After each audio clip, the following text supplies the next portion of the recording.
Okay, we'll call this meeting to order. We'll stand for the Pledge of Allegiance.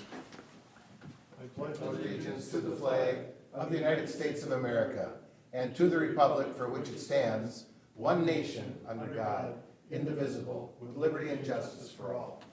Welcome, everybody. Morning, Mr. Chair. Mr. Chair. Could I get a motion to approve the county board minutes? So moved. Second. Got a motion by Commissioner Jelinski, seconded by Commissioner Lemire. All in favor signify by saying aye. Aye. Opposed, motion carries. Are there any additions or deletions to the agenda? If there is none, could I get a motion to accept the agenda as presented? We got a motion by Commissioner Wincher, seconded by Commissioner Lemire. All in favor signify by saying aye. Aye. Opposed, motion carries. Sheriff's report. Welcome, Sheriff and Scott. Morning, gentlemen. Morning. Morning, Commissioners. Morning, Sheriff. Morning, Scotty. Morning. Morning, Deb. Hey, So I think if we can start out without doing the report and go right to the request that we had for board action, would that be possible? yep, Okay. And so if you remember, we came in front of the board last week to kind of talk about a quote that we received from Stanley Security. And we described that and as far as the amount that we needed. We're here today just to let you know that we misinformed you. We made an honest mistake. And the money's the same. We're still requesting the same amount of money. We just kind of misinterpreted the quote. And we dug into that deeper, and Scott will kind of explain where we're going with that. Mr. Chair, members of the board, first I want to apologize for this. I was under the understanding that our Stanley Security was all one component, that one computer ran everything. After yesterday, I spent yesterday afternoon verifying everything before we came here with Stanley Integrator. That's wrong. I have two components. I have two computers. We have one for our doors and one for our intercom systems. The quote we need done, the work we need done is for our intercom system, not our doors. Our doors are fine. Every door that locks in this facility has an intercom on it. That's the system that they can no longer fix if it breaks. So we're still looking at the $62,000 to get that updated. That's my mistake. I apologize. No problem. Any questions here? Commissioner Wincher? Thank you, Mr. Chair. When you say the doors, if they quit working, would this update the doors No, too? So if one door quits working tomorrow, next week, what happens? If we get one door that quits, usually maintenance can fix that. Okay? When our system goes down, it takes down every door. That system still can be repaired. That has parts available. It's the intercom system, which is analog, that they no longer have parts for. That's the stuff that's outdated, not out of system. So we could continue maintaining or doing maintenance on these doors, not on Correct. the intercom. All right, thank you. Commissioner Lemire? So if I'm hearing you correctly, it's the communication between your staff in the rooms and the, Our staff and, People in the our middle. staff and any cell that's got a locked door on it has an intercom inside that cell. And then like if you go outside, there's an intercom at our Sally Port, there's an intercom in our public lobby, there's an intercom at the back door. All our security doors, every place where there's a security door, there's an intercom. you'll say, open 3A for me, and Jail, they'll, can see. I help you? If you come up to visit and you want to get up to the kitchen via the elevator, you push the intercom. Master control gets on there, jail, can I help you? Then we can talk to whoever's there. Without that, we have no communication with the public. And that's the system that needs to be updated needs to because be you're going from updated. analog to digital. Right. Thanks, Scotty. Any other questions? Mr. Chair, I'm going to move on this. Okay, Second. We got a motion by Commissioner Jelinski, seconded by Commissioner Lemire. Is there any other questions? Scott, the only question I have, you said you had one door up there that did not work, that they could, can you explain, I guess, I number did one, some- does that fix that? And number two? No, I did some checking on that, and I talked with John Erdrich from maintenance. Our jail's designed, these doors, we have 3 housing units that don't have a second way out. They don't have fire doors on them. They have one door in, one door out. Okay. There's not a key lock on the inside of these doors for tamper resistance for the inmates can't tamper with. That's the reason them doors are designed that way. Okay. All right, any other questions? If not, is this a roll call or, Yes. okay. Thank you for asking. This is roll call vote. Commissioner Lemire. Aye. Commissioner Wincher. Aye. Commissioner Jelinski. Aye. Commissioner Blaine. And aye. Thanks, Scotty. Again, commissioners, I want to apologize, it won't happen again. Thank you. Thank you for correcting it before we vote. So if we're okay, we'll roll into our monthly report for December. We'll start with some photos. Again, I usually just kind of highlight some photos that go throughout our Facebook page for the Morrison County Sheriff's Office. In this photo, there was a gentleman, I believe he was from out of county, traveling through Morrison County. He was a stranded motorist. He needed some assistance, and a deputy just rolled upon him, and next thing you know, he's helping him replace an alternator and doing some work on his vehicle to get him back up and running on the road. So this gentleman posted this on his own Facebook page, and it received a lot of hits. It came to my attention, so I shared it on our page, and that actually shed some positive feedback. So it's just kind of highlighting the work that these guys do. It's not, you know, they're just not doing, they're going above and beyond, basically, and I just wanted to highlight that. Very cool. Yeah, the next photo below, I just wanted to kind of let you guys know as a board that we started doing this probably a year ago. It's some door hangers. What we do is we go to different businesses within Morrison County, and we hang these door hangers, just basically shedding light that we check their place of business, you know, while the business was closed for the evening. And we put our badge number as well as the date and time. I've received a lot of positive feedback from the business owners throughout our county on this, especially since COVID hit and a lot of the businesses were shut down or closed during that time frame. So that's what we're doing. We're just going there. We're making, not only are they putting this activity on their log sheets, but they're also leaving the door hangers, which has been pretty positive for us. With that, we'll go through some of this training maybe later. I'll kind of go right to the criminal complaints. We received 69 criminal complaints. Do you have that information? Yeah. I I had, have to keep scrolling to the pie chart, I'm sorry. oh, I'm sorry. I was just looking at the complaints during the month and it says 69 there. I wasn't doing the pie chart. So you'll see that there were 69 complaints. Theft pretty much led all of those complaints with 21. If you go to the next page, we had 217 traffic citations for the month of December. What you'll notice there is that normally we're averaging somewhere around 115, 125. We had a department meeting on December 9th. And pretty proud of the staff because we talked about different break-ins that are occurring, different suspicious activity throughout our entire county. We asked the staff to increase their patrols, be visible, make more traffic stops. You know, anything we can do to stay active and deter criminal activity. And these guys and gals stepped it up a notch, 217 citations. So if we go back to last month, there was 118. The month prior in October, there was 112. And you can go all the way back. It wasn't until July where we have the heaviest traffic. We had 226 traffic citations. So it kind of shows you that they're stepping up their game. And again, the whole reason is just to make sure we're visible, we're deterring criminal activity. So pretty proud of our staff for doing that. To highlight what's going on in those traffic citations, we had 148 verbal warnings. That's the orange pie chart on the bottom. We had 32 written warnings and 12 speed citations. Sure. Sheriff Larson, is it fair to ask if it's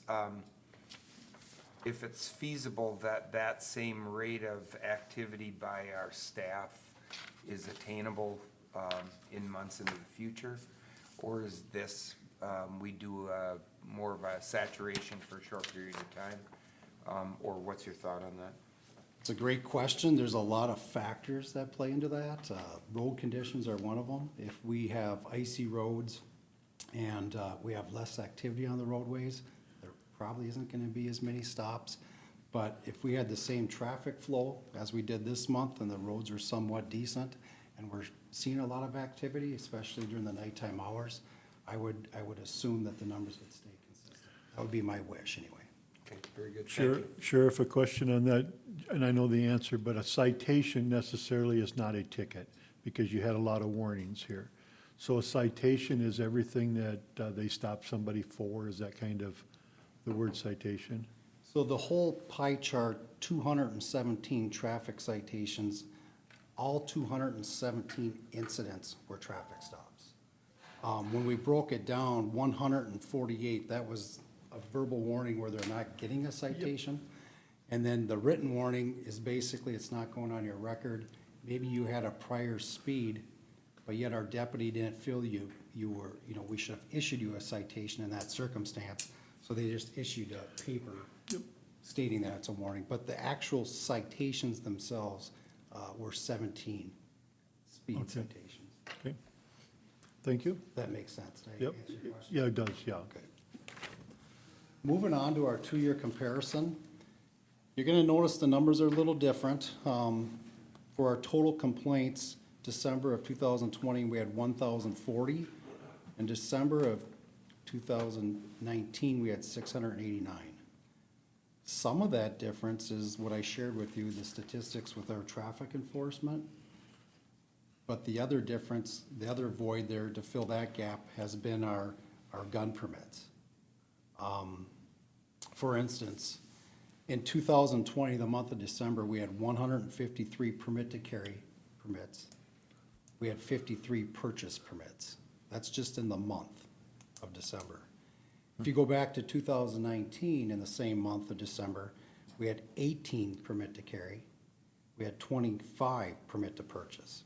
So we basically had 43 total in 2019, the month of December. We have 206 total for the month of December 2020. Does that make sense? So we have seen an incline. A lot of that has, there's been a surge in demand for these gun permits. And we see that time to time, when, especially when elections roll around. Are there any questions on that? Our criminal complaints gone up just a little bit. You'll see 69 versus 65. Non-criminal, the same thing, 971 versus 624. And our drug investigations went up a little bit, and our total inmates, again, it's down just due to COVID. And I can tell you, as far as the jail operations go, we're meeting continuously with our medical staff in the jail, as well as the command staff. Because if COVID is here to stay for a while, we need to figure out how do we loosen the restrictions in our jail. How do we gain some more revenue? How do we work through that where we can bring in more inmates? So those are things we're continuously working on as a staff. If you go to our jail operations, you'll see our average inmate for the month of December for Morrison County was 19. Our average for out-of-county inmates was 1, which brought our average population to just under 21 for the month of December. Mr. Chair, I just got a question about the inmates comparative from 19 and 20. Is it because there's less crime going on, or is it that there's certain acts that you're not putting people in jail? Is that? So, yeah, that's a good question. Basically, it is because of COVID. I can tell you statewide, everybody in Minnesota, every sheriff that has a jail in their county is dealing with the same guidelines, the CDC and the state guidelines as far as isolation of inmates, making sure that the inmates are isolated before they're allowed into the general population. So what we have to do is we have to screen them all when they come in, and then we have to isolate them. But as far as the crimes go, I think we talked about this in prior months, that we can only arrest the shall and the must and the crimes of violence. Don't get me wrong, we've made exceptions. We're bringing in some misdemeanor crimes if someone's kind of a pain in our rear end and they're not getting it the first time. Or if there's drug charges where probation will reach out to us and say, you know, this person needs to go to jail, we're certainly gonna put the hooks on them. But yeah, there's guidelines that we have to follow. The state issues you guidelines, is that what I heard? Well, From the CDC? basically what we need to do is screen who comes into our facility. So for instance, if you're driving after revocation and you get a misdemeanor ticket, normally you're not gonna come to jail anyway unless there's a repeat pattern where you're not getting it. You're getting a citation maybe a couple times a month and you're continuing to drive. In those cases, we're just issuing a citation with a court date. The arrest for DUI, we're still making the arrests, but now we're not holding them in jail. So let's say the legal limit is .08, let's say you're arrested with a .10 or a .16. You're still being brought to our facility, you're still being arrested, but now it's gonna be a book and release versus holding you for jail. And the reason for that, Commissioner, is because of all the inmates and the guidelines we're following where we need to quarantine these inmates for a period from 10 to 14 days, because of that, we only have so many cells available. And what's happening is that number changes on a daily basis. I know prior to the weekend, I believe we had like 6 cells open. Now today, because there was inmates arrested over the weekend, that's gonna change. But again, if these in custody inmates go to court now and they're released, the number's gonna fluctuate again. So day by day, we're battling with this. And to answer your question, I've been told by our correctional officer staff, by our medical staff, MEND, that they agree that we are one of the least restrictive counties in the state. So we're doing what we can to bring everybody in jail that needs to be, but yet we're playing that numbers game. So we have to be a little bit selective who's coming in. Very good, thank you. Thank you. Anybody else have any questions? Mr. Chair, if I may. Commissioner Blaine? So, Sean, you bring a good point to the table, and I can't pass this up. And I thought, I was looking at our local paper here Sunday night, and this question came to me, and you're talking about, if I'm interpreting this right, we're balancing the number of cells that we have with the number of potential inmates out there. One of the things that I've noticed over the past number of months, just from what I would read as a public citizen, so I'm going to say basically all the rest of the constituents in my district are going to read the same thing, that we seem to be on this pattern where arrests are made, whether it's by you, the Drug Enforcement Task Force, State Patrol, City of Little Falls Police Department, whatever, of individuals with conducting drug activity. These people are arrested, they have meth, heroin, other drugs, marijuana, whatever, on them and or in their vehicle, and they admit to having it. And if you track these individuals after their arrest, it seems like these people never do any time in jail, and that they are released, or maybe they spend 3, 4, 5 days in jail, and then somehow these people are being released. So going back to my thoughts here on from the past of, we have to do everything we can to have some kind of impact on drug trafficking and or this drug problem going on.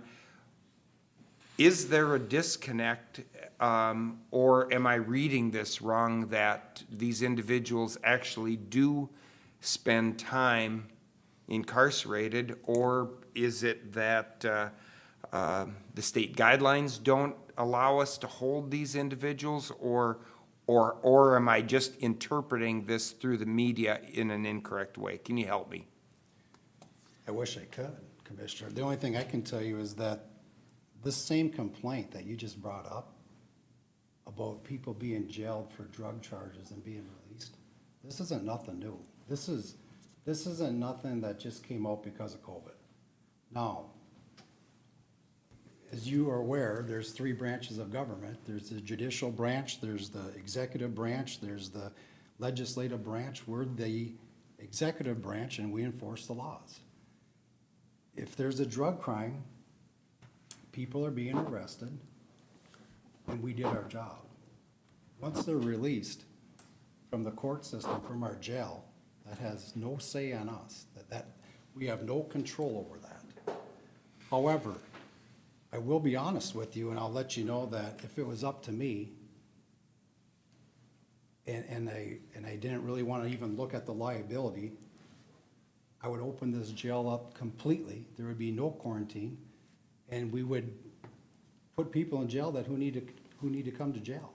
The issue is there is a liability with that, and I would be acting against what all my other sheriffs are doing throughout the state. So now we would operate in a fashion where we're not operating by the CDC, the state guidelines, we're not following the DOC recommendations, we're just gonna go on our own. And what could come with that would be a nice little price tag if there was ever a COVID outbreak.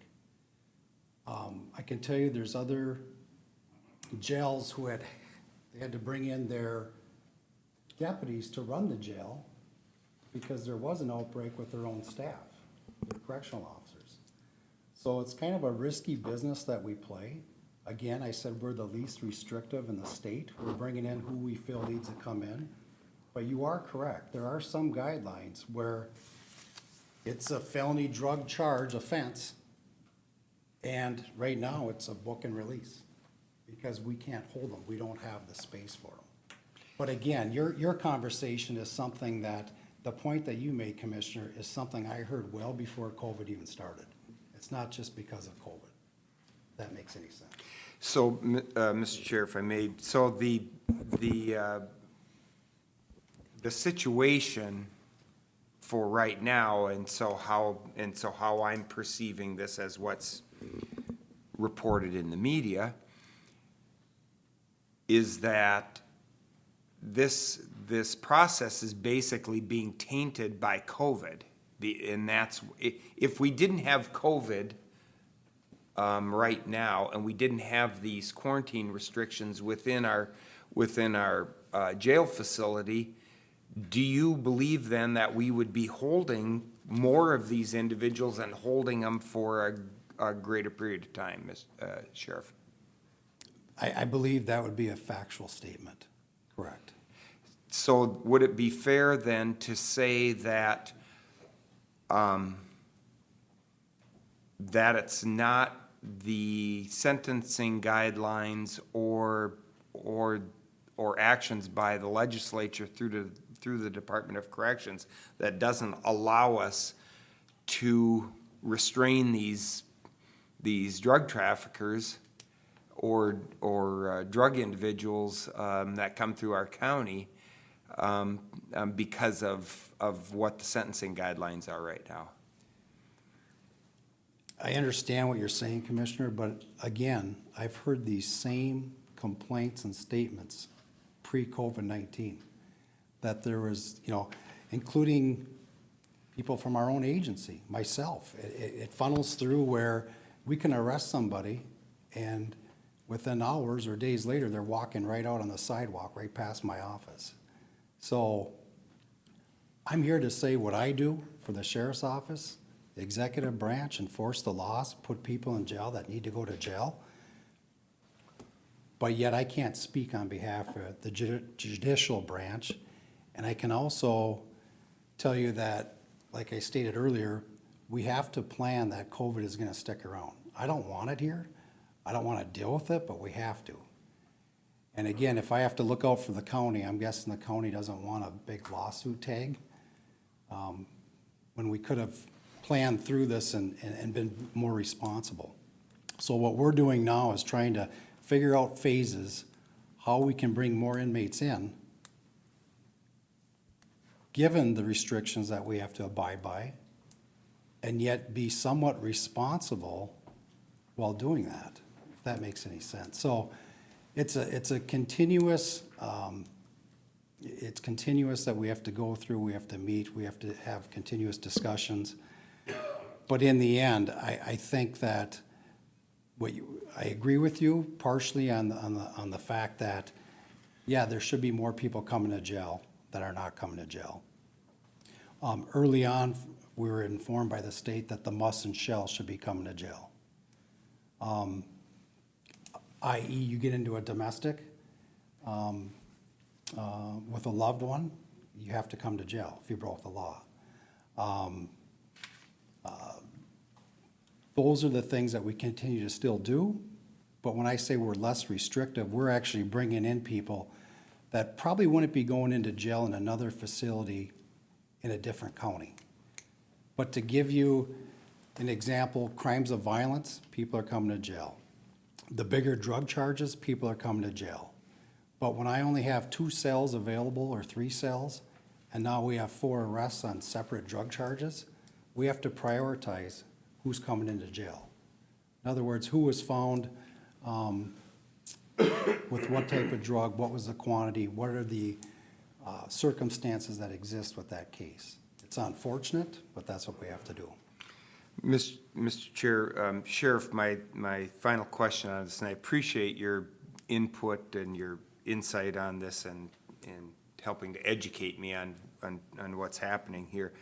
But my final question is, so we have, on your report, we have total inmate days for December was 60,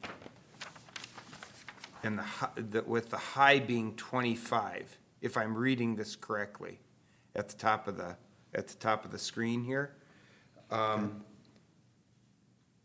So at any one time, the highest number of inmates that we had locked up is 25. Is that correct? Correct. Now, if 5 were released on that day and 5 more came in, there's some tracking there that I'd have to figure out, but that's what it clearly states is 25 was a high for the month, correct? Okay, so the highest number of cells used at any one time is 25. The total number of cells that we have, or I should restate that, our limit of occupancy within the jail is what? 89. 89. Okay, thank you, Mr. Sheriff Larson, appreciate that. And just to add to that, Commissioner, just because those numbers seem a little deceiving, and we are here to educate people, so we have maximum security as well. We cannot, there's placement. When someone gets arrested, there's an assessment that's done on that inmate. If that is not a crime of violence or a crime where they are classified into maximum security, we can't just put a drug felony offender into maximum security. There's a criteria that we have to go through. So I know the numbers may look deceiving, like, geez, we got 89 beds, why don't we have more inmates? Well, it's because of that classification. And then if there's mental illness in our jail, and that's been classified, there's a restriction as to who can go in that certain cell block as well, if that Okay. makes sense. Okay, very good. Yes, thank you, Sheriff. Thank you, Mr. Chair. So Sheriff, you could have, for instance, somebody with mental health, for instance, you could have one person in a block that might be 8 or 10 beds, but you can only have one person in there because nobody else qualifies to be in there. Correct. We So have to. that's what takes your numbers away. Correct. Because of the standards that we have to abide by, we can't mix a subject arrested for a second-degree assault with someone who's been assessed as mentally ill. Correct. Thank you. Mr. Chair? Mr. Jelinski? If I may, and Sheriff and Commissioner Blaine, thank you. Tremendous discussion. I really mean that. Thank you very much. But I just want to be clear. Your department is clearly making an arrest whenever that arrest is called for. Period. You're doing your job. You made that very clear. I appreciate that. Must and shall are coming to jail. Fully understand that. when we talk about 89 individuals in the jail, we are, by DOC standards, we can hold 89 people, period. Pre-COVID, after COVID, or am I mistaken? You only can hold a certain percentage as far as your capacity. I believe it's 80%. Okay, but you mean COVID or pre-COVID? Pre-COVID, Okay, pre-COVID, we can hold 89 people in, if everything is on the right page. a percentage of our total capacity. So no, we could not hold 89 inmates at Okay. once. So we can hold 80, No, I believe, yeah. 70, whatever, 80%, don't make any difference. But pre-COVID, and we certainly do that. We've got the numbers to show all that Correct. by holding other individuals. So, very good, thank you, I appreciate that. That's all I have, Mr. Chair. Go Thank you. ahead, Sean. Sheriff? Are you done?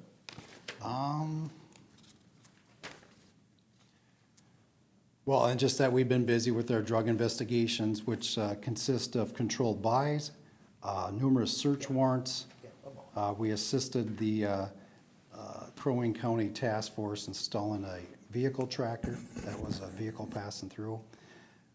We have assisted out of county with some search warrants in St. Cloud, which were pending cases that originate here in Morrison County. And the guy's been busy trying to come up with some cases where we get intel. It seems like it comes to a dead end, so we're pulling some garbage to see if we can find anything that gives us the right to write for a search warrant. That's about all I got, unless there's any other questions. Okay, thank you. Any other questions for the sheriff? Thank you, Sheriff. Thanks, Sheriff. Good job. I just, absolutely, I just want to clarify one thing, so, just so we're not misinterpreting each other and the communication is there, are there cases where there's a drug offense and they're not coming to jail? Yes. Absolutely. So we try and jail everybody, but there are cases where, you know, the law has changed as well as far as what's a gross misdemeanor, what's a felony, as far as, you know, like now if we find somebody with a dirty pipe, maybe there's methamphetamine residue in the pipe and we test it, it's positive. Normally that'd be a felony offense. Now it's a gross misdemeanor. So are people still being held accountable? Yes. We're still doing reports. The reports are going up to the county attorney's office for review of formal charges, and these people are still getting charged. It's just whether or not we have the room in our jail. And again, I just want to make it very clear that, you know, I can't really manage that number. It changes day to day. But like I said, we are working tirelessly on this where we're trying to figure out how we can loosen the restrictions, because my thought process is if everything else can loosen up, whether it's our schools, whether it's businesses in the public, then we need to look at that as well. And I just want to make it clear to the board that we will continue to work on that and continue to update as we know more about it as well. Thank you very much. Thank you, Sheriff. Thanks, Sheriff. Thank you. Sheriff. The jail is always interesting to everybody, the public, and I think before COVID, the most hits we had was on the jail stuff on our computers, so. And I just, you know, everybody's frustrated over this. I'm frustrated. I can tell you our staff is frustrated because we don't want to put on the little kid gloves because we feel like everybody needs to be held accountable. And hopefully everybody is held accountable. It's just we have to do things differently. So the charges shouldn't be dismissed or any less because of what we're doing. It's just whether or not they're coming to jail or not. But Sheriff, at the same time, if someone's coming to jail for whatever the charge is, doesn't make any difference. They're in jail, and you kind of alluded to it, that you look out your window and they're walking out the door. Now, they probably have gone to court, so there might be conceivably a breakdown in the judicial portion of the system to where the law might say this, that, or the other thing, but if the judge says you get to go home, you get to go home. Correct, and there's multiple components to that, Yep. and that's why I don't want to Yep. speak on Yep. behalf of the judicial branch, Yep. because they have to do their own studies. Absolutely. Whether it's a bail hearing study, so what I think might be a low bail, and then I'm wondering why this person's walking, we have no control, we as law enforcement, but the judges and our prosecuting attorney, they have reasoning for what they do. But we have to bring them into the picture and ask them then, why did they get a low bill, or why are they allowed to be walking the street? That part, I have no control over, so. And Sheriff, you know, we as a board have asked you to take an aggressive approach to waging this war on this drug trafficking and the drug problems within the county and the central part of the state. And I think it's, you know, I think it's been helpful, this conversation this morning has been helpful for us to understand, but I ask these questions simply because I don't want you, or I don't want to ask you to do something that we can't get results on because people are just walking, you know, they're walking through our facility as a revolving door and going right back out scot-free into the public. And so I'm trying to get at, if there's an issue here, I recognize, and I think most of this board, if not all of this board, recognize the efforts that you and your staff have placed on trying to be successful in this war. But if there's an issue in this process, whether it's you know, judicially or through the Department of Corrections, where we as county leaders have to start looking at having those discussions in a different arena to achieve this goal, then that's what we need to do. And that's why I ask those questions, to try and flush out, maybe there's other things that we need to do to help us get this issue under control. So I appreciate that, Commissioner, because you hit the nail on the head. I have a lot of people in different businesses that have come to me in the past, and they'll say, you guys arrested this subject 6 times. Why isn't there any justice? And I have to explain to them, our I's are dotted, our T's are crossed. This is out of our hands. We made the arrest. And when I explain the system and tell them what they need to do for follow-up, bring in the remaining components of our criminal justice system, then they get it. So I appreciate that. thank you, Sheriff. Thank you, Sheriff. Okay, next we'll move on to social service report. Brad? And Jim? Morning, Mr. Chair, Commissioners. Morning, Brad. Morning, Jim. I have a guest for the second social service report, but the first thing I have on my agenda is an approval for replacement of account technician in social services. The actual request is a grade 17, not a grade 24, so in the RBA, I mistyped that. I don't know if I was thinking about 24 things at once or where it's at, but if you look on the second page, it is a grade 17. This position is responsible for paying and collecting on our behalf for health plans, as well as paying foster care, child care. So the request is to replace this particular position. Okay, can I get a motion on that? We got a motion by I'll make a motion for more discussion. Commissioner Wincher, seconded by Second. Commissioner Lemire. Any further discussion? Commissioner Wincher? Thank you, Mr. Chair. Brad, how many, or Jim, how many people do we have in social services that are account technicians? There's 2. Two. So And one is retiring. One of them is retiring. So my question to you is, you know, we talk about retirement, replacing people, maybe not replacing people through retirement, through fruition. What happens if we give you like 6 months and say, you know what, let's wait and see, and maybe you can do something else rather than replacing this person here, or whoever they may be. So if we'd say, you know what, we'll try, let's go 6 months from now and tell us how you're doing, because again, you always want to hear, you know, that we're getting the bang for the buck. Jim, maybe if you want to explain what the difference is between we have 2 account techs and what the difference in those positions are. Okay, the one that is retiring was mainly in charge of doing the foster care payments and also daily or weekly, the collection process of not necessarily putting claims on there, but posting payments to claims, checking with the Department of Revenue for revenue recoveries that we take away from people's, not their stimulus, but taxes and stuff like that there. MA estate collections, all that stuff that's run through the collection department. besides that, they're also processing all the reimbursements to financial assistance clients who get their Part B insurance reimbursed, processing their medical mileage, and also the cost-effective insurance. So my question would be, Mr. Chair, if I may, if we would tell you, let's go 6 months without this, what would be the positive, negative ramifications?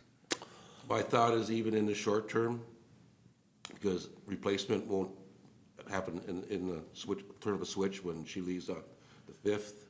I have someone there on the 9th. I'm gonna have to hold off anything that's not gonna affect the public or staff. In other words, our clients are not only the clients we serve, but all our internal staff and our, what I call, providers.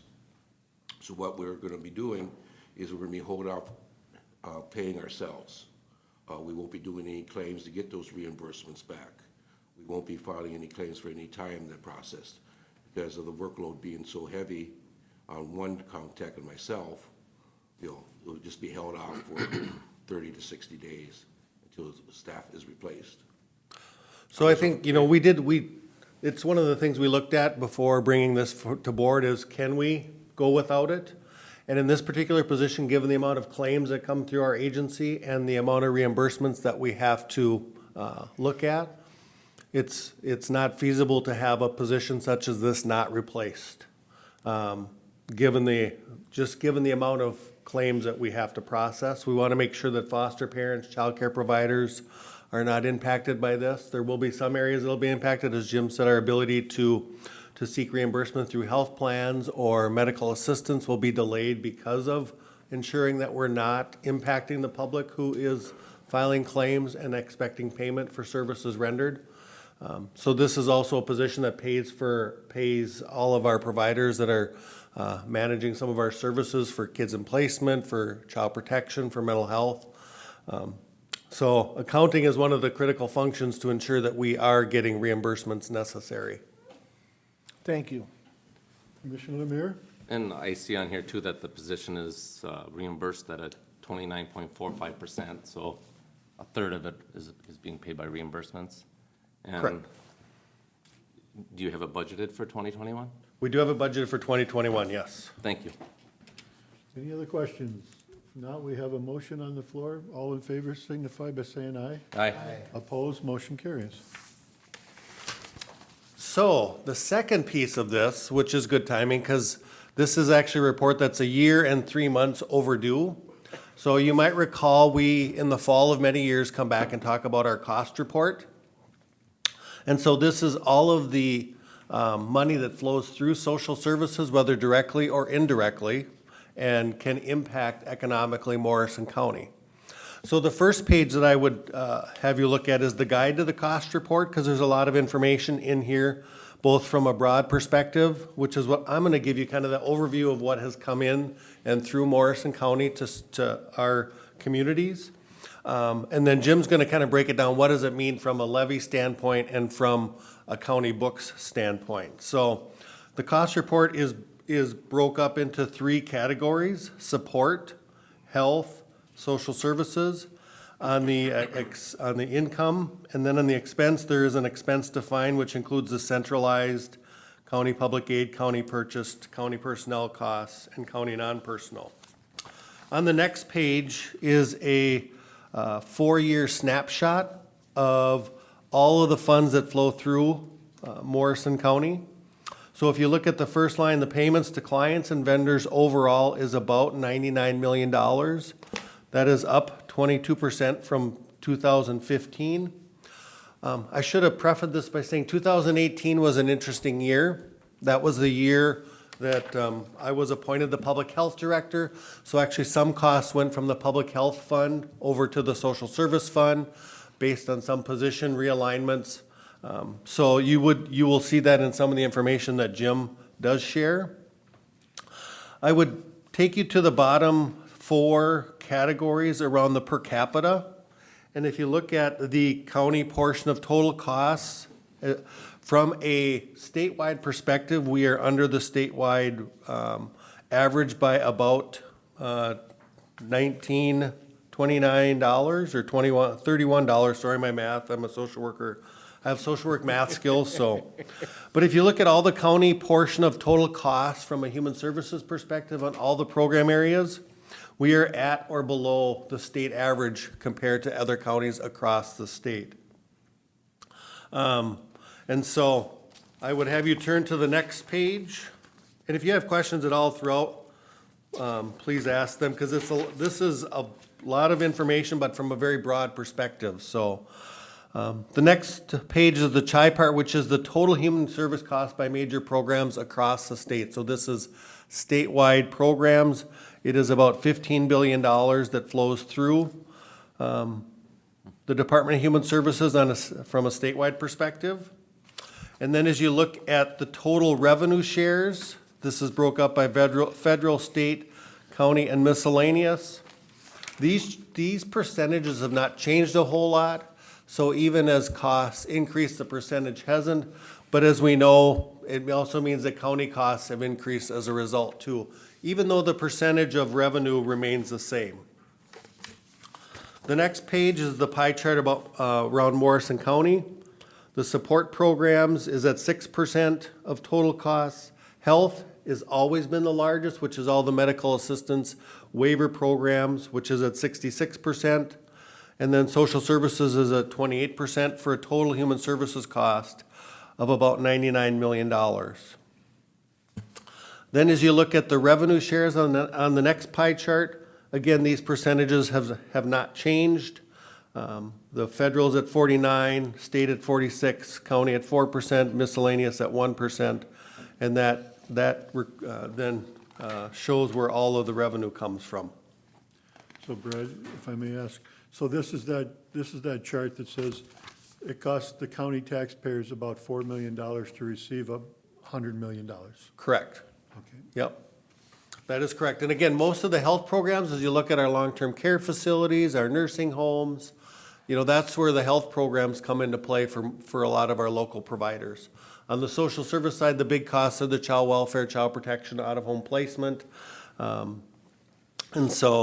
And the support programs are by far the smallest percentage of costs, which is our MFIP, general assistance programs, those areas. So, and then Jim does put together an overall county map of kind of where those costs are, and I'll turn it over to Jim to talk a little bit about this. All right, that'd be the next page there. We'll be comparing 18 to 17, which is kind of difficult for me because I'm trying to finish up 20 as I move into 21. The Whitecall expenses increased rather significantly, almost $1.3 million from 18 to 17. You can see the breakdown of the expenses there. Children's Services is the biggest one, where we've got the foster care payments and stuff like that. There are protective services. Then financial assistance falls in place. That's where the healthcare programs are. And then it falls mental health, and then so on down the line. Of that $1.3 million increase, salary consumed about half of that, just over $600,000. The reason being in salary, as Brad explained, the switch to the director, his costs being now Director of Public Health also, are being absorbed in social services. We increased the adult supervisor in social work to another position. We added a case aide in, was it children's services or? Waiver programs. Okay, waiver programs, so it'd be, again, in the adult services area and children's and adult. And then we added a social worker in adult services, I believe. So, plus there's also steps, COLAs, and what I call health insurance costs. If you move off to the expenses, you can see, however, that revenues of that $1.3 million are just over $1 million came in. $300,000 for federal, more than the previous year, $200,000 plus for state, and almost $500,000 in miscellaneous revenue. That's where we're billing insurance companies, getting money from Medica, for SMBC, stuff like that there. with a net cost to the county of roughly $250,000. So, increase. Going back for a summary of 18, of the 11 million that was spent, it cost the taxpayer about $3.5 million. There's one other factor that I should indicate happened in 2018, and that was the beginning of the changes in child protection, the Child Protection Task Force recommendations, the concern about kids in out-of-home care or not going into out-of-home care. So this is where our out-of-home placements began to increase as well, due to the child protection work at the task force level, so. So a lot of information on the finances, and I know it's about 2.5 years, way overdue, but I do like to share kind of what activity goes on in Morrison County relative to human service programs. And it is an economic driver to our community, especially as you talk about we are older than average in Morrison County and have some providers who provide those services to older individuals. Got anything else, Brad? Is this a motion on this one? I think this is Just a report. For your information. Okay, I don't have it on my screen. And we will have we'll actually bring the cost report for 19 in probably another 2 or 3 months. All that information should be wrapped up, so they're a little behind in providing us this information. Okay, we thank you for that. Thank you, Jim. Thanks, gentlemen. Now we got public health report. Yes, thank you. So the first thing on the list is the approval of the tobacco licenses.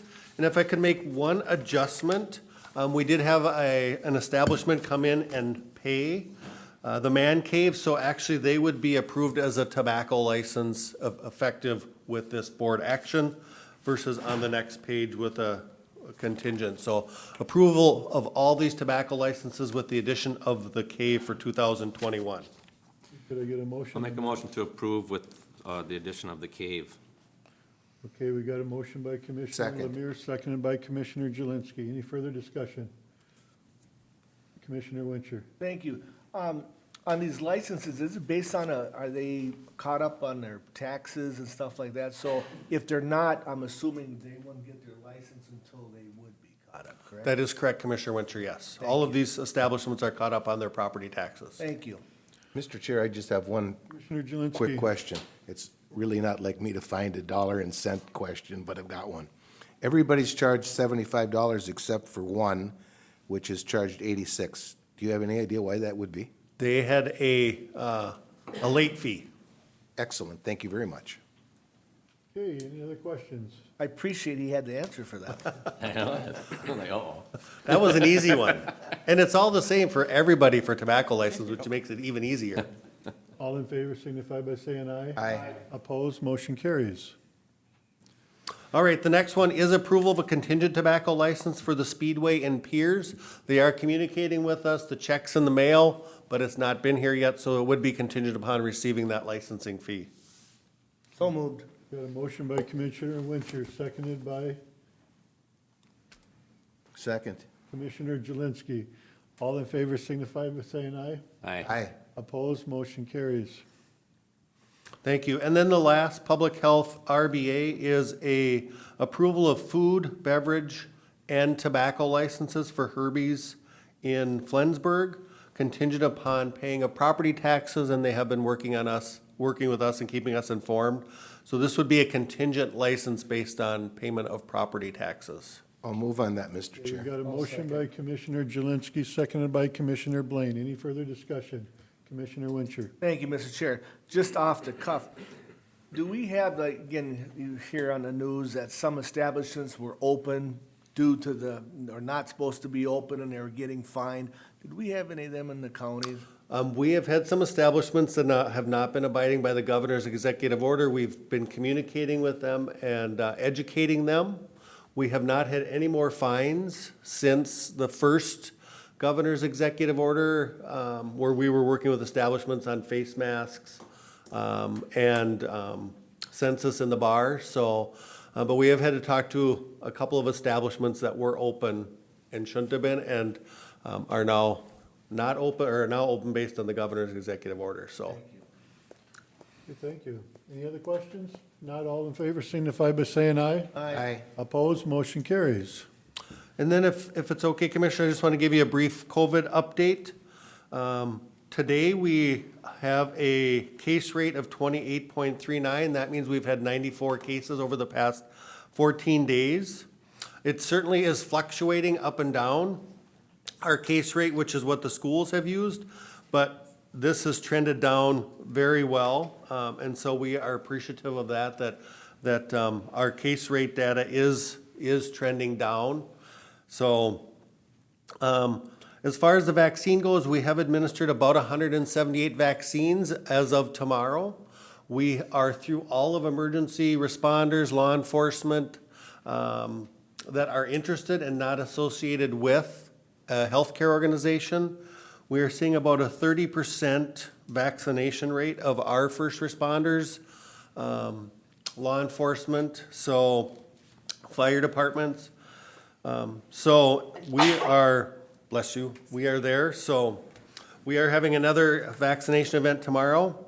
Because we have moved through all of our first responders that are interested, we're now moving to healthcare employees who are not associated with a healthcare system. So our chiropractors, our dentists, our eye doctors, our phones are ringing off the hooks relative to the vaccine.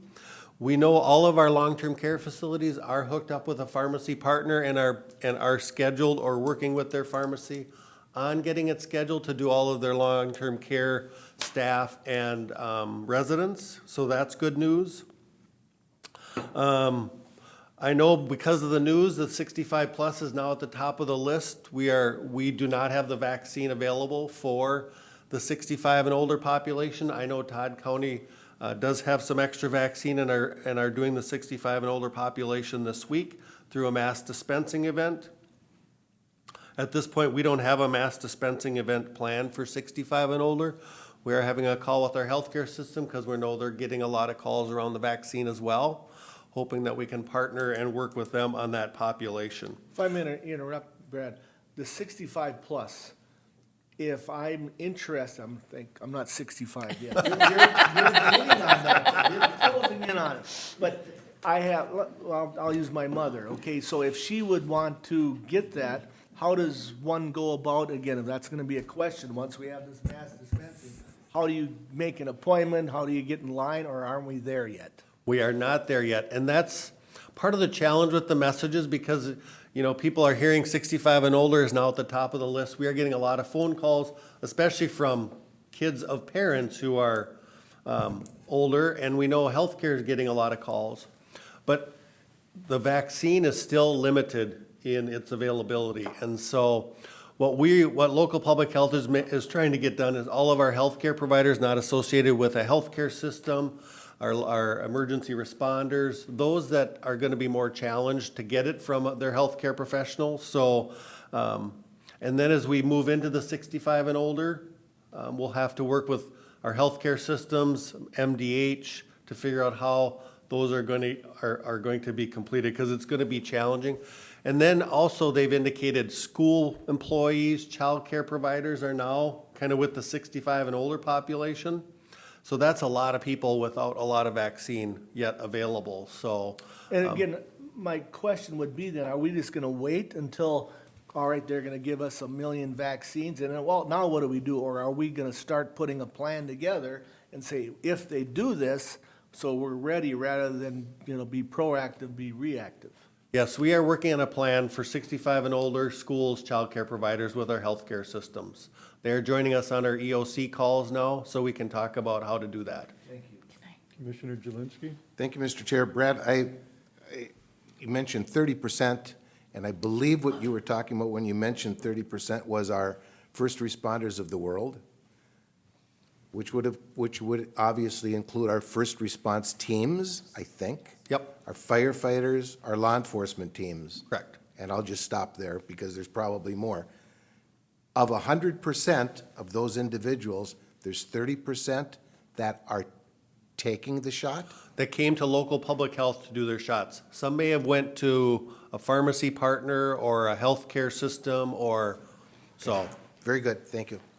Commissioner Lemire, did you have a question? I just wanted to add one thing that every shot you give, you have to prepare to give them another shot, because it's a two-step process, so you get a lot of planning you have Yes. to do.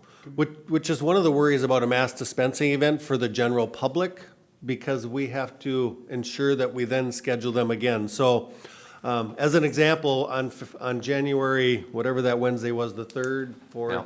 the 3rd, we actually did some on January 2nd and some on January 3rd to a total of about 78 people. So they all have to come back now February 3rd, and we have to make sure they come back for their second vaccine. So when we were scheduling first responders for a January 3rd date, the conversation was, are you gonna be here February 3rd? Well, some were gonna be on vacation, so then we pushed them out to the 10th, then they'll be back on February 10th. That's part of the logistical challenges with this vaccine, is the two-step vaccine. We generally, and I think it's planned for all of our vaccines to be the Moderna, which is a 28-day second shot vaccine. Pfizer's 21 days for the second vaccine. And go ahead. Commissioner Blaine's got a question. So Brad, we know of 30% of our law enforcement or EMTs or whatever that have been vaccinated. There is no requirement for, let's say, law enforcement, or I guess you could say anybody, to be vaccinated. Is that correct? That is correct. But in that same token, where we have critical staff, I mean, everyone's critical, but I mean, I'm gonna single out, let's say, law enforcement, jail staff, EMTs or whatever. If they're not vaccinated and they get COVID, they actually pose a fiscal burden on the county and or logistical one in the sense that they would have to be quarantined, off from work, everything like that. But it doesn't leverage us or anyone or any layer of government to say that these people have to get vaccinated. Yeah, at this point, there's not going to be any requirement that people get vaccinated. I do know in some healthcare systems, they do require certain vaccinations to be able to work with residents or patients. What they will do with COVID starting out anyway, and that vaccine, thus far, all I'm hearing is they're not requiring it of employees. So if you're a hospital employee or an employee of one of the nursing homes in our county, you could report to work and work in that facility and not be vaccinated. Correct. But hopefully you're not showing up if you're ill, been exposed because you're not vaccinated. But right now, they are able to report to work and not required to be vaccinated. Okay. Mr. Chair, and that goes for our staff also. We don't require it and can't require it, but we certainly provide the time and the opportunity if they so choose to participate. And so at the point that we're able to offer that to those staff, we have that opportunity out there and available. Which kind of brings that question that I don't know if anyone actually has the answer to this, or if, I don't remember the discussion about when the vaccine was developed, because we all followed this for months throughout this COVID experience, that when there was a vaccine developed, that it would be available at some point in time for people to be vaccinated, but there was never any talk about, by any level of government, federal, state, or local, that would say that for public good, we will require everybody to be vaccinated. But we do that, we require school children in an effort to continue the blanket from back when we were all little kids going to school, that we would be immunized for polio and other things that I don't remember at that time. There's never been that discussion governmentally on a COVID required vaccination. Not that I'm aware of, but we're far from the know at the larger levels around that, but not that I've ever heard of, will there be a requirement?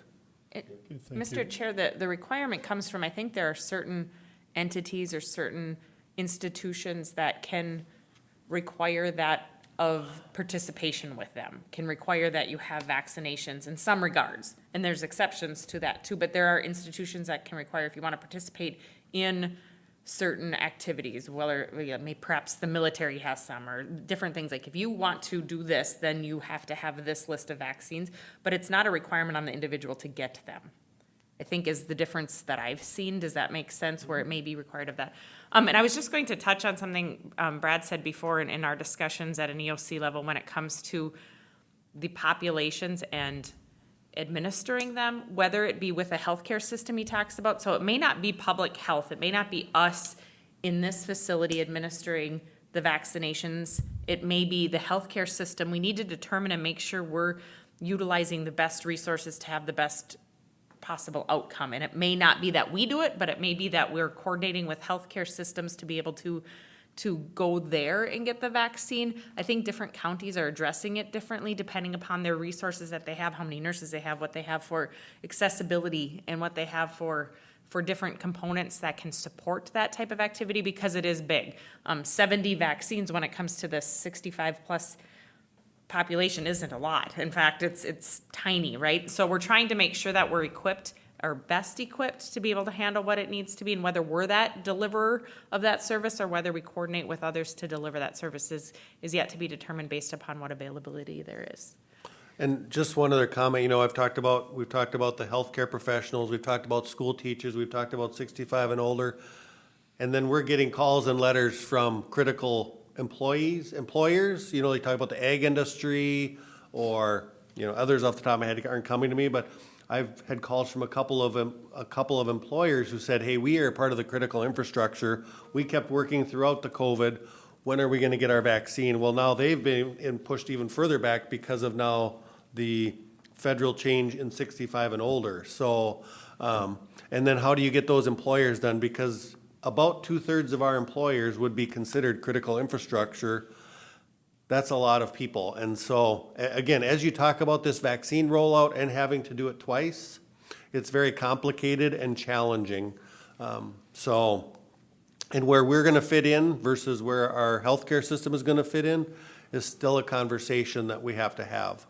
Because we are doing max vaccines down here, as you might have known, so we have limited staff time. We have a couple nurses who are on medical leave, which also limits our ability to vaccinate. So there are challenges that this certainly brings that we'll just have to continue as a community to talk about strategies to get this done. Okay, thank you. Commissioner Blaine? Thank you, Mr. Chair, and I want to make sure I clarify for the record, or for the tape here too, that my inquiry or questions about the vaccine and/or possible requirement of that by different levels of government is simply a question to be asked and/or answered. And I don't want that to be misconstrued that I'm promoting this on any governmental level that we require this. So, thank you, Mr. Chair. Commissioner Wincher? Thank you, Mr. Chair. Again, this mass dispenser for the 65 and older, do we as a public health, or are you required to take training in how to give this shot? Is that gonna be something? And then again, once this comes out, we got, 5 million people in Minnesota? If half of them even get vaccinated, that's a lot of people. So how, this is a thing that we'd probably have to get prepared. So I'll use Commissioner Lemire, can he be trained to give a shot, or is it gonna be just registered nurses? And that's just a comment, maybe a question. For us, it would be just registered nurses, because that's who can give shots for us. So Lord knows you don't want a shot from me, so I'm not gonna be trained to give a shot. But it would just be our nurses who are going to be able to give shots, and we have limited nurses as employees and don't plan to hire or hire temporaries to assist in this process. I know there are a few counties who are looking at contracts with entities to help support the mass vaccination effort. We have good healthcare systems, I think, that can help and support in the vaccination effort. We also have, excuse me, we also have other client populations that we're serving and protecting and ensuring that they have the services necessary. And back to your question about 5 million in Minnesota, and then if you just think about 30,000 people in Morrison County, or 33 and change, you know, and half of them, that's a significant number. And right now, Minnesota is getting about 60,000 vaccines per week. So that speaks to the limited volume of vaccines coming in Minnesota, and then how the feds are determining to distribute them on a nationwide basis. Of course, there are the formulas they're using and that are way beyond my math skills for sure. But it's gonna be a while before everybody that wants a vaccine is gonna be able to access that. But we're moving forward. We are getting some of those critical employees done so they can continue to serve their patients and clients. So I think that's good.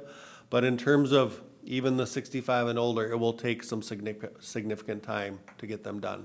Mr. Chair, if I may. Go ahead. And on that, it isn't just gonna be the county's responsibility. I think they're gonna set up hubs throughout Minnesota where 65 and older will have the opportunity to pick their spot per se. And Yeah. I'm sure at some time they'll put out the locations and the phone numbers and the appointment scheduling and all that. They are actually out there, Commissioner, sorry, I should have brought that down there, but they do have 9 pilot sites picked out. I think they start vaccinating on Thursday. There is one in St. Cloud. They have limited vaccine, and I don't know the numbers, and they're going to do half 65 and older and half teachers and childcare providers. So that information should be out today. I know Fergus Falls, St. Cloud, Mountain Iron or Buell, somewhere up in the northeast, probably somewhere down by Rochester, somewhere down by southeastern or southwestern Minnesota. There are 9 sites that have been selected for vaccination sites. And I did volunteer Little Falls to be a vaccination site, similar to our mass testing event that we did, that we'd be willing to partner with the state to do a mass vaccination event here, because we would need state support to run through, you know, we can do comfortably about 150 a day through here and get them done, but beyond that, we would need a larger site and more staff to do that, so. Brad, I have a question. I've heard on the news, and maybe I'm wrong here, but the second shot, is that available to everybody? I guess when you give the first shot, you gotta give the second shot in 20, does that mean you have that vaccine on hand already for that? If you gave the first, and what happens if you wouldn't get the second shot after you took the first shot? You gotta start all over again, or? We do have the second shot on hand, and they've been very clear we cannot use a second vaccine for a first shot. So we do have the second shot on hand. If somebody chooses not to do the second shot, I honestly, I've heard few rumblings about what could or couldn't happen, that you are somewhat protected. But from a long-term perspective, I'm not sure what that would mean. Okay, thank you. But they've been very clear that our second, we did get a shipment of our second vaccine for that first go-around now. We will shortly should be getting a readiness request for the second dose of some others that we've provided, so they are out there. And there's been a lot of mixed messages about the availability of second doses. But at this point, from what we're hearing at the state of Minnesota, that those second vaccine shots are gonna be available in Minnesota. Is the second shot the same as the first shot? That's what I understand. Okay, okay. And again, Mr. Chair, how about the storage? If we get 1 million vaccines or whatever, do we have the storage for, you have to be below 0 or some darn thing, I think, right? Yeah, so the Pfizer is ultra cold, which is colder than cold. And the Moderna is kind of a refrigerator temp, right at 30-something degrees. So we've been getting Moderna. We work with St. Gabriel's on storage, and yes, we would have limited storage. St. Gabriel's is getting the Pfizer, which is the ultra cold, and that's what they've been using on their healthcare staff. And they have limited storage. Yeah, we couldn't get enough we couldn't store 15,000 vaccines, I don't think, if we had accessibility for that many. Okay, thank you for all that great information. Thank you. And stay tuned to our webpage under the COVID-19. page, because we are going to continue to provide updates, because we are getting a lot of phone calls. So if somebody's wondering, just have them look at our COVID-19 page on our county website.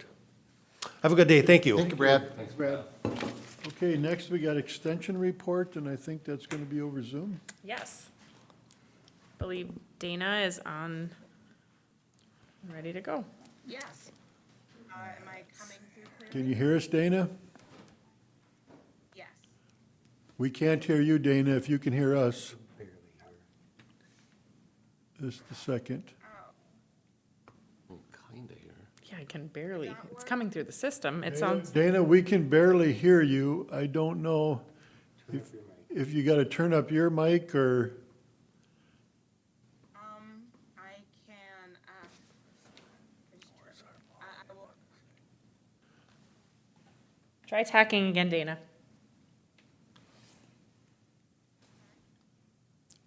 Dana, can you speak again, please? yes, I am speaking right now. Maybe she is speaking and we can't hear her. I could, now I can't hear her at all. What's under the speaker icon? Anything? Are you there, Dana? You're talking? She looks like she's trying to talk. What's going on? Let me see if it comes through my computer, if I turn it on this. Try it again now. I am speaking. I am hoping that it is working. All right, at least I can hear you now. I'm having you go through my computer instead of the system. So, okay, perfect. Go ahead. Thank you. All right.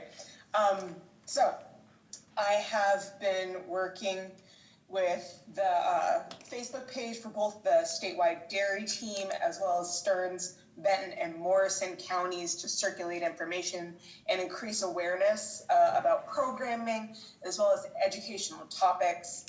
I've been working with both Central and South Central to advertise the Winter Dairy Series, which is offered via Zoom.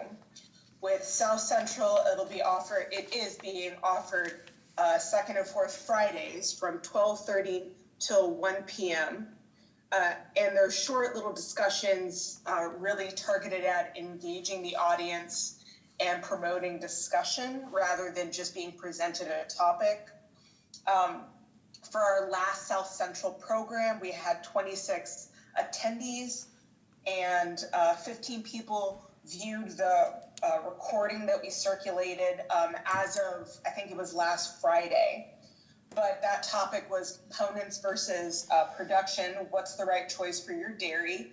And we had good discussion, and we were very pleased with that, and circulated the recording so that other people who weren't able to attend could gather that information. Last week's central program was, I think it was about calf care. And, it was about pulling younger generations onto your farm operation as staff members and how to entice them and relate to them and keep those quality staff members. So that was a great discussion, and we will be circulating that recording. Another program that the state dairy team is doing is planning your dairy farm future, and I'm working with Jim Salfar in order to get that program started and how we can be COVID conscious and offer the educational content at the same time. We have the Farm Couples Retreat coming up in, I think, mid-February. And I'm working with the Extension Veterinarian to improve our YouTube content. So use YouTube as a way of disseminating reliable information about dairy cows or beef cows. And we should be working on that within the next couple of weeks. We have Annie's Inspired, which is this evening from 7:30 to 8:30. And like 10 minutes ago, I checked my email, and Nathan and Katie shared that we have 44 people registered for that program, which is very, very exciting. I've been doing introductory calls with a couple of farms as a way to establish that I'm here and find out a little bit more about farms in Stearns, Benton, and Morrison counties. In December, I had my first radio series that went out towards the end of the month, and it was on Chasm, and I talked about water and water quality and how important it is for all of our livestock animals. I was also invited to join several commissioners from Stearns County for a live radio show on Chasm on, I think it was the 23rd of December. As far as beef, we have beef quality assurance training coming up on February 4th, February 11th, and February 23rd, and I will be circulating that information through press releases as well as on Facebook in order to increase awareness and hopefully reach all of our producers. Those are several of the programs and ways that I've been active in the respective counties. Did anyone have any questions from my report or any of the information that I shared today? Does anybody have any questions for Dana? If not, it sounds like you've been awful busy, so we thank you for the information. All right, thank you, Dana. Thank you very much. Okay, next on the agenda is auditor's report. Welcome. Hi. Chelsea, Good how are morning. you? Good. Good morning, Chelsea. Good, how are you?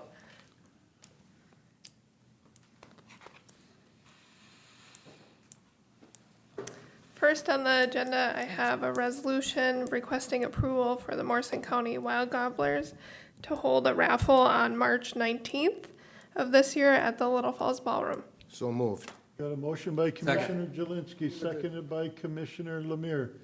Any further discussion? If not, all in favor signify by saying aye. Aye. Opposed, motion carries.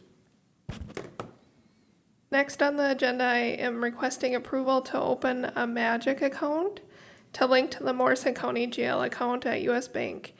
The two would then be under the Magic hierarchy. This request comes before you as any checking or savings accounts that are open need to be board approved.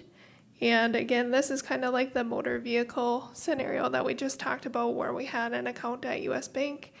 And we tied it under the Magic hierarchy to not receive any fees. Okay, can I get a motion on that? So By moved. Commissioner Lemire, seconded by Commissioner Wincher. Any further discussion? The word magic account don't sound good on financial stuff. Magic. If I could, Magic is the standing for Minnesota Association of Governments Investing for Counties. So, okay, all in favor signify by saying aye. Aye. Opposed? Motion carries. Next, I have a report for you of unpaid taxes as of the beginning of January this year.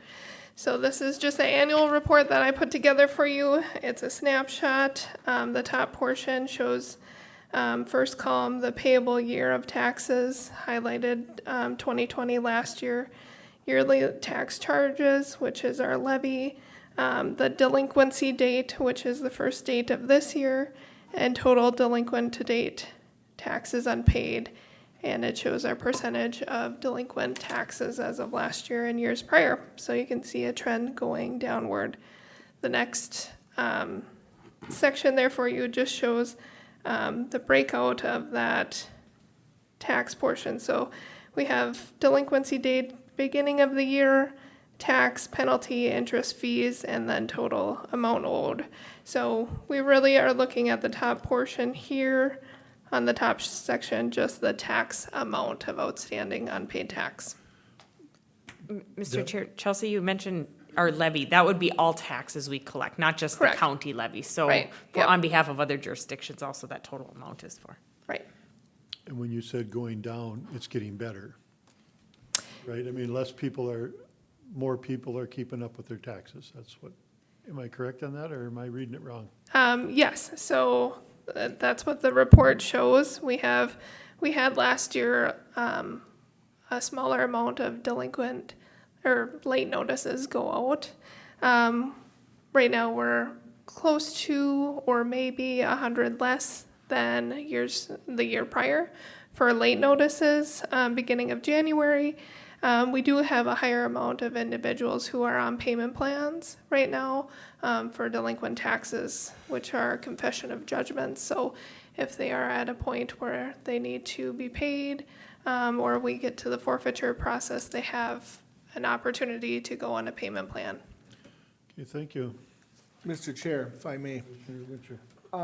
refresh my memory, and didn't we do something in 2020 to delay, or maybe we didn't do the interest or something on property taxes? I can't remember what the heck, but I can't remember what we did. Yes, we, in 2020, abated penalty on property taxes within the first half. So explain that for me, please, again. So you have your first and second half payment date, and after your payment date, you have penalty that applies the day after. So we reduced the penalty rates for first half of 2020. And this reflects that? Correct. Okay, so again, we didn't forgive it, we just reduced their penalties and that sort as a county. We didn't give them no penalty or whatever, correct? It was a reduction. Right, thank you. Commissioner Blaine? I just wanted to say, I think this is an interesting report, and I appreciate that, Chelsea. Interesting to me in the sense that I think there's a lot of people in government concerned with the effects of COVID that we may have that people may have a hard time coming up with the cash to pay their obligations of taxes out there. And in Commissioner Wincher's point to the reduction in penalty,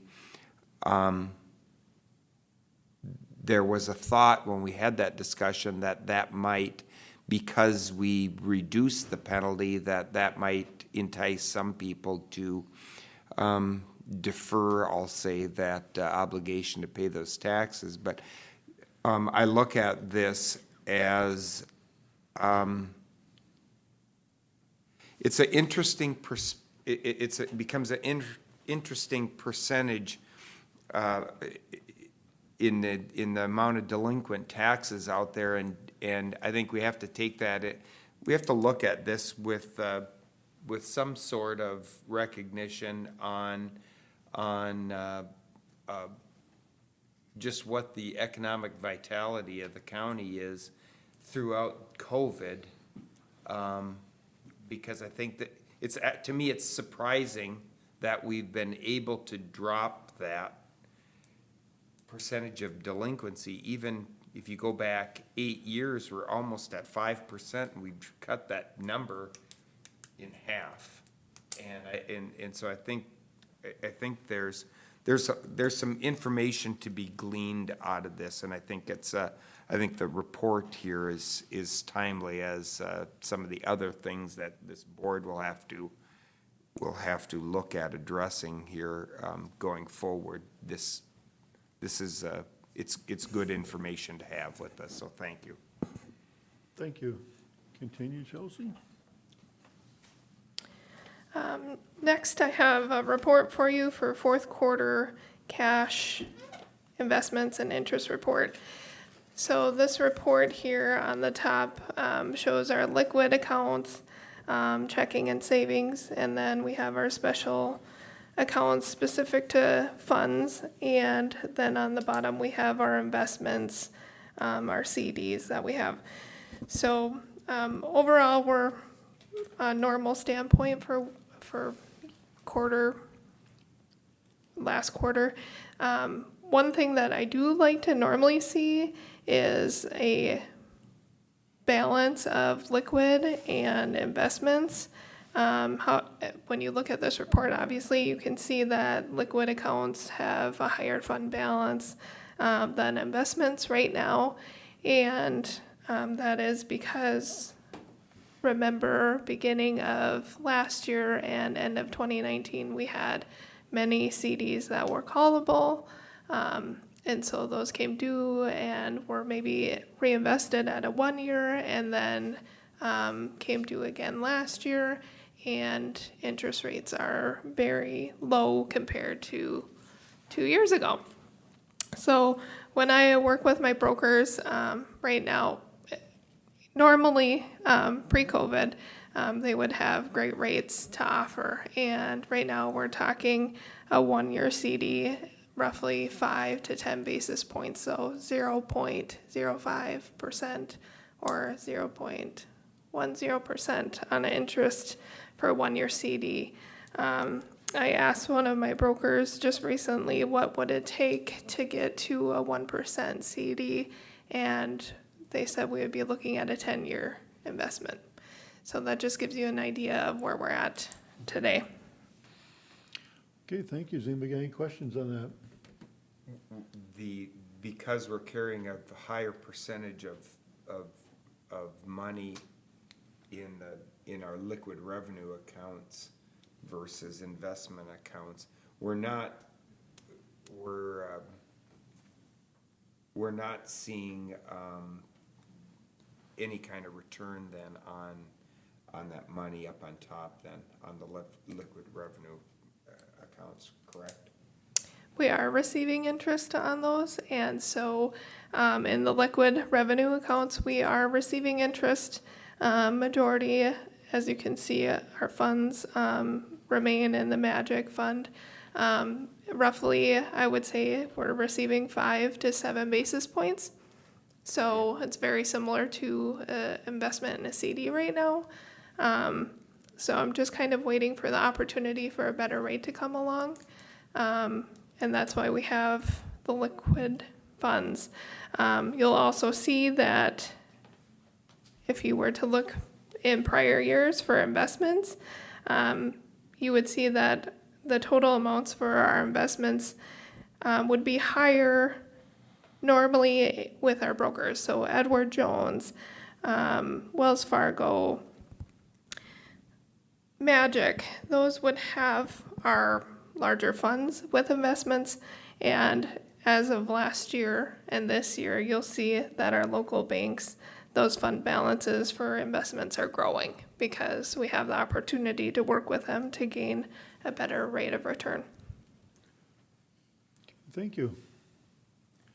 You may continue on. Next, I have fourth quarter interest report. So this just shows you the last few months of interest booked and our total quarterly interest of $46,042.91. Bless you. Bless you. Sorry. So looking back at last year, 2020, overall for the amount of interest, we came to roughly $280,000 in interest. If we look back at 2019, we had $617,000 in interest. Keep in mind, we did have a larger fund balance in the building.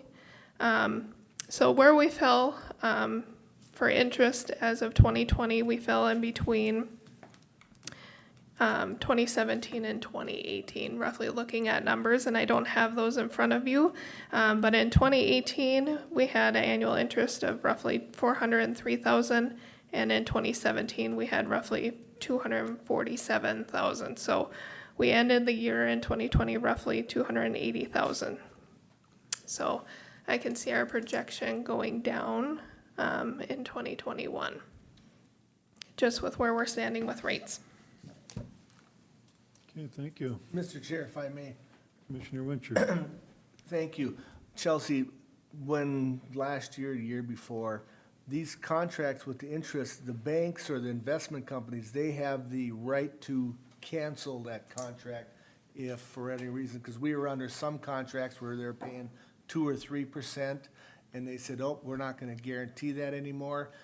Is it same coming back to us? Because again, you know, if interest rates start going up, are we locked in? If, let's say, we invest for 3 years or 1 year, can we say, you know what, we don't want that anymore, we're we're gonna go to this bank.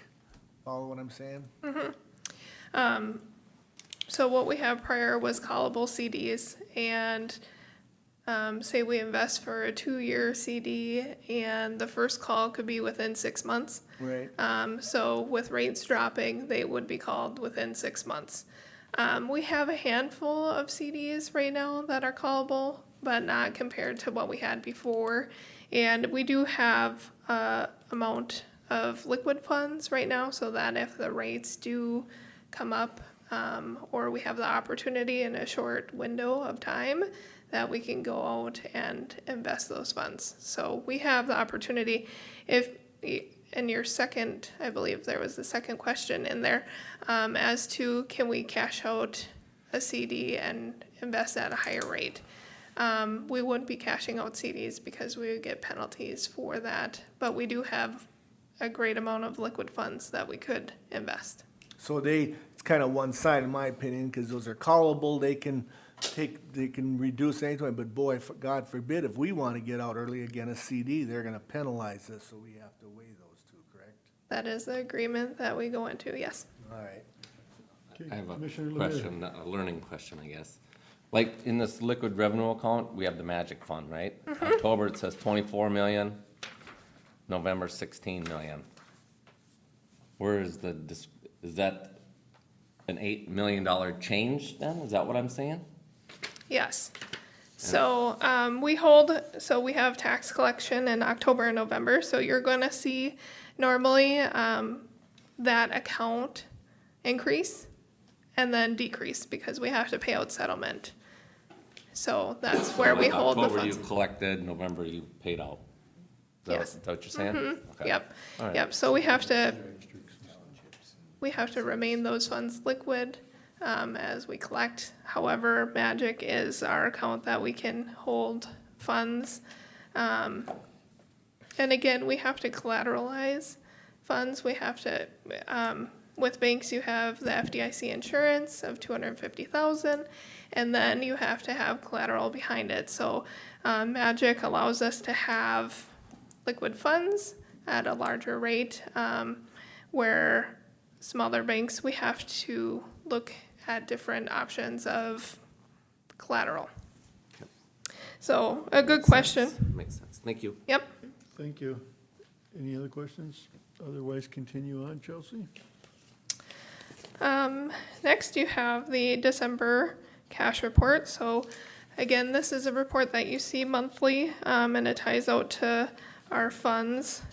And again, this is a report that Steve and I work together every month to balance out funds. So we have this cash report tied out to every fund, every bucket, if you will. And then you have the cash and investment report.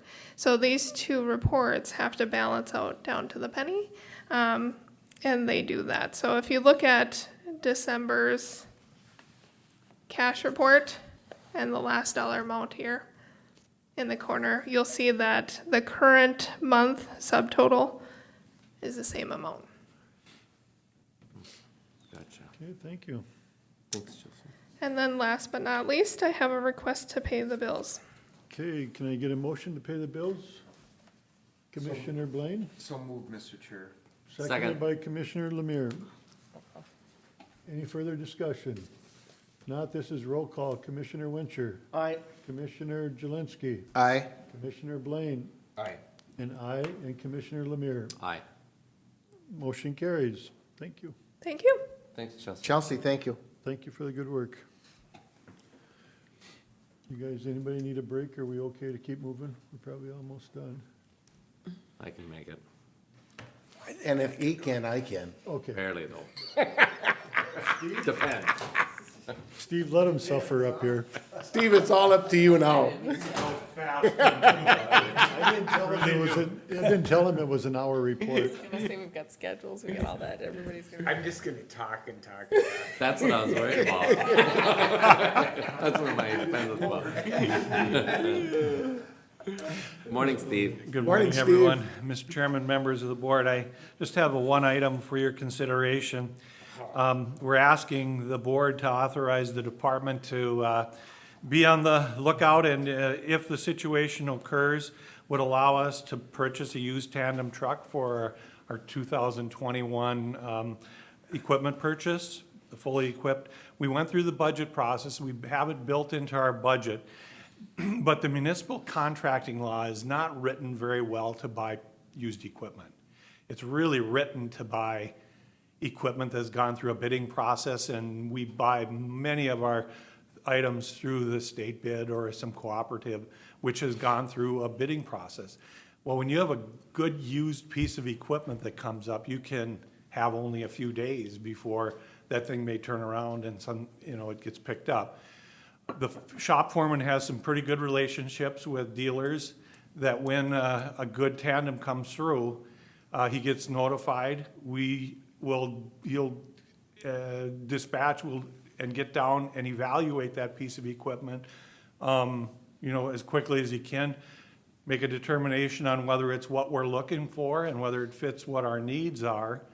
A new tandem is about $275,000. We've been purchasing 10-year-old tandems fully equipped for around 90. We're typically taking out of our fleet then units that are 19 or 20 years old, and we're putting in one that's 10 years old. And we do then from time to time, we'll purchase new, because the way our tandems are used in conducting our work, some of our operators are operating their tandems throughout the entire year. It's just not snow and ice control. It's for hauling materials, for culvert replacements, all that type of thing. So they put on a lot more mileage. Some of these older ones, though, are just utilized in the wintertime for snow and ice control. And so once they get to have those higher mileages, they're not seeing nearly as much use. But it's a very caustic environment that they operate in under the salt, those corrosive conditions. And what we've been able to see is we've been able to improve our fleet with underbellies and some of the things that can provide better service at a much better price, I guess, for us. But when the state auditors have looked at this, they want to make sure that the county board is okay that we are purchasing a used tandem, and we're purchasing it, sometimes we have to commit to it within a few days before the warrant comes through, and you're able to then agree at that point in time. And so my request to the board is that you'd authorize us to keep an eye open for a used tandem fully equipped that would meet our needs, and if that situation occurs, we would be able to purchase it. Mr. Chair, I'll make a motion to approve. Okay, we got a motion by Commissioner Lemire, seconded by Commissioner Blaine. Any further discussion? All I'd like to say, Steve, you've done this in the past, and you've done a wonderful job at watching for trucks, and you saved us a lot of money with graders and so forth, so I thank you for that. Yeah, like I said, our shop foreman has some good relationships, and that is paying off. We've gotten some really pretty decent pieces of equipment for a third of the price, with more than half of their life left in them, so. Okay, thank you. I'd also like to say that we discussed this during the budgeting process. Steve brought this forward to us, and which we appreciate that. Thank you. Okay, And Mr. Chair, if I may, it wasn't all that long ago that we bought a truck, a used one. The board authorized last year 3 of them. There were only 2 that we did actually purchase last year. We couldn't, a third one didn't come up. But we've bought a number of them over the years. I would say probably 5 or 6. And this has really been a successful program, not only for your agency or your department, but for every taxpayer in the county, obviously. We kind of operate the way you'd operate. You look at what a new pickup costs. And when you bring that off of the lot, how much depreciation you have takes place immediately. And a lot of people, buy used. And I think that we've been successful with being able to find good pieces of equipment at that used price and bring them into our fleet and improve our service without spending that new price what a new piece of equipment costs. Mr. Chair, if I may ask the question, so if we look to add another tandem truck, then are we doing that to replace an elder statesman within the fleet? And then what happens with those trucks? Because otherwise, and if we keep doing this, we'd have a lot full of 100 trucks. We're obviously, we're exiting some vehicles, and how does that work? So under the purchasing policy that the board has in place, when we go through the budgeting process and the budget is approved, the board has vetted that, we can take a used piece of equipment that is time to replace, move it out of the fleet and replace it with a new one. The one that's being moved out of the fleet is either traded or it is sold at public auction. It goes up for public auction and we move it out of the fleet that way. If we're looking to add a new piece of equipment to our fleet, then that has to be brought to the board for explicit approval that we're gonna be adding that additional piece of equipment. In this situation, you're correct, we're not adding another tandem to the fleet. We'll be moving out a 19-year-old truck if we acquire this unit. Okay, very good, thank you. Okay, thank you. Anybody got anything else? Otherwise, we have a motion on the floor in a second, and this is roll call. Commissioner Jelinski. Aye. Commissioner Blaine. Aye. Aye. Commissioner Lemire. Aye. Commissioner Winchell. Aye. Okay, motion carries. Thank you, Mr. Chairman. That's all I have. Thank you, Steve. Thank you, Steve. Okay, next we have administration report. All right, I just wanted to schedule, look at your calendars to schedule a budget committee meeting. I'd like to visit with you about the business relief program, and prior to the end of when that collection of applications or when the time period is where the applications are open, I'd like to set priorities. I'd like to talk about goals. I think it'll be important to kind of establish those parameters as we move forward and are able to vet those applications that come in. And so I'm looking at next week or end of this week and checking out your availability. Could we do it after planning on the 26th? Yep, if that works for you guys. It works for me. Yep, I'm good. I would say that works for me too. All right, well, we'll plan that depending upon what the schedule looks like or the calendar. 10:30 typically is about when we can start. If it's a shorter agenda item, we'll maybe advertise it a little earlier, but we'll go. Send us a Yep, calendar. Yep. Thank you. And if I may, Mr. Chair, Deb, on this here now, the applications are coming in already. Yep. Did we have a deadline on those? I can't remember. The 5th of February. And that's why I'd like to meet with this ahead of time, just so I can get from you kind of what your goals are, what your priorities are. And that way, when I am bringing those in and then present them to you following that deadline, then we have kind of a game plan, I think, is a good idea to have. I did have a nice meeting with administrators across the state last Friday, and we certainly are approaching this similarly to others. Everybody kind of has their unique little spin on how they're going about this program. But I learned a few things that were some good advice from others, as you always pick up a few things and then want to really go through that. I think that's a good idea. I think it's also important to schedule, and we can do that right now if you're wanting to, but I think the first go-around will be based upon availability with staff, would be that week of the 15th that we'd meet again. I'll probably shoot you some information the week prior to be able to really analyze, because it's going to take some time. It's a lot of stuff. And I think once we meet next week, I'll get a good handle on how best to present that to you based upon the goals and priorities you have, but probably want to meet that week of the 15th at probably the latest to have a good meeting after those are collected and complete in terms of the collection for that. So we could go again the 16th if you want. I don't know if those days get too long or if you want to try a different day or if that works best for you guys. 16th works for me. It'll work for me too. No, I'm getting a no there, so No? Okay, that's fine. maybe does the 18th or 19th work that week? 18th does not work for me. The 19th works for me. 19th works. February 19th, you're saying? Yep, or the afternoon of the 17th or something. I'm just throwing out some different ideas. The 19th works. 8:30 on the 19th budget? 17th would work too.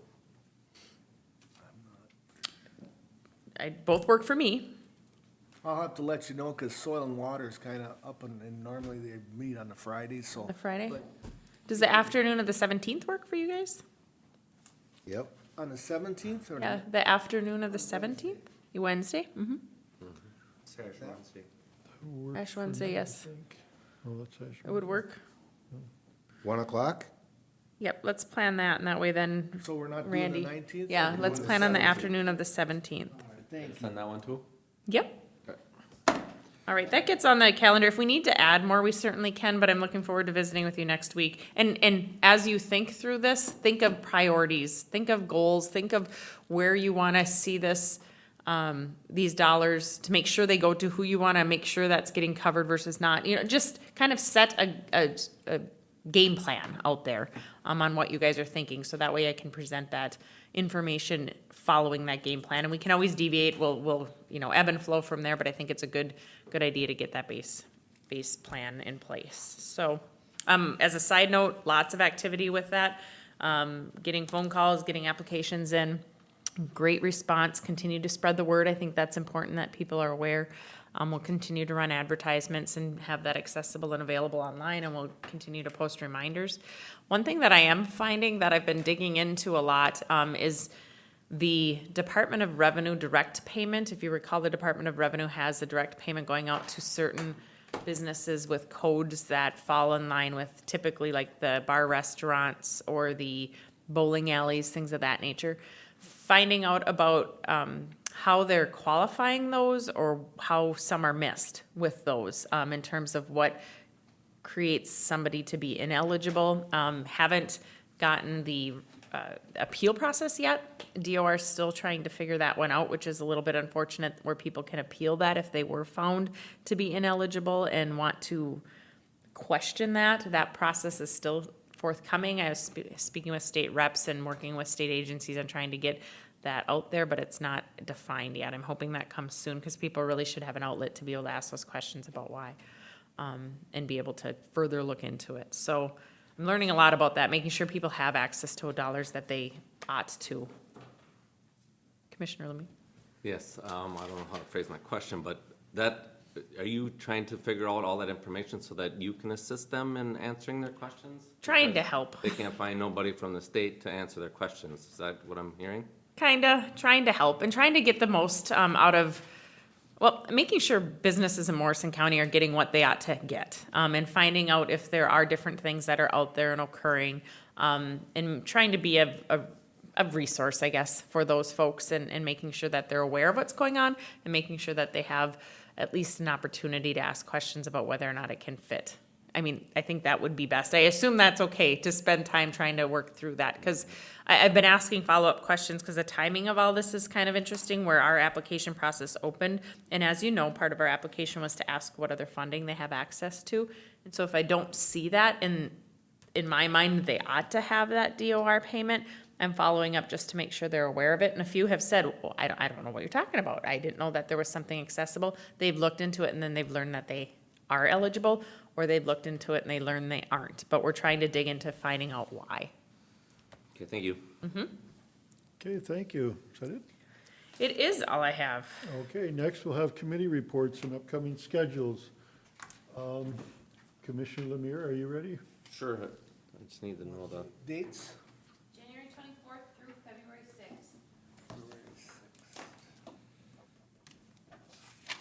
January 25th, I have HRA at 9 a.m. at HRA. Also on that day, 7 o'clock p.m., Planning Commission, Teams meeting.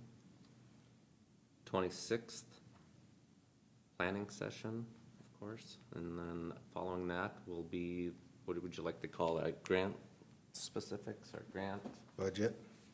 budgeting?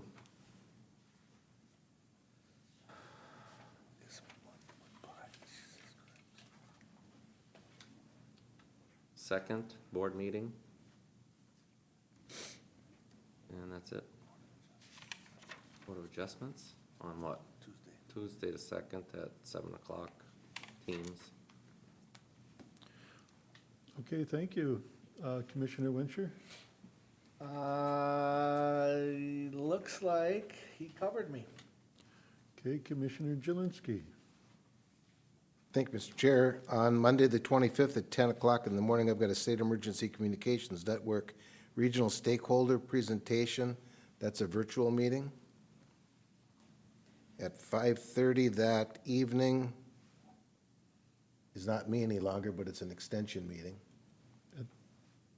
I don't know who's on extension, but it's not me, but that's an extension meeting. On the 27th at 11 o'clock in the morning, I've got a Central Minnesota Emergency Services Board Executive Meeting, and at 1 o'clock, the full board meets, and that is a Teams meeting. On the 28th at 12:30, I've got a State Emergency Communications Board meeting. That'll be virtual. On the 29th at 10 o'clock in the morning, I've got a Central Minnesota EMS Joint Powers Board meeting, and that one is virtual. On the 4th of February at 10 o'clock in the morning, I've got a State Emergency Communications Board Legislative Committee. That's remote. And I think on the 5th at 8:30 in the morning, we should have a Public Works Planning meeting. And Mr. Chair, I think I've talked long enough. Okay, Commissioner Blaine? I'm the guy going to the extension meeting on Monday, the 25th at 5:30. Do we have planning and zoning that evening? We covered that, correct? 7. Do you? That extension's a Zoom, Commissioner Blaine, just to let you know. Super. Super. You'll be there? No, but I'll be on Zoom. Okay. We'll Zoom it, baby. On Wednesday, the 27th at 10 o'clock a.m., I have a Region 5 Board of Directors, Executive Board Budget meeting. On Thursday, the 28th, I've got a Region 5 Board of Directors meeting. And that's it. Okay, thank you. I have on January 29th, Mississippi Headwaters, that's virtual. And on February 4th, I got Central Minnesota Council of Aging. That'll be virtual too. We did say TSWAC on the 5th, did somebody? Okay. That- All right, that's it for me. That's at Public Works. Yep. Public Works, we had TSWAC Public at Works Public meeting. Works, now it's Public Works at Public Yeah, Works. just Okay. for the record. That's all for me. Does anybody have anything else? Motion to adjourn. Okay, we Second. Got a motion by Commissioner Jelinski, seconded by Commissioner Wincher. All Aye. in favor, signify by saying aye. Aye, aye. Opposed? Thank you. Good job, Mr. Chair.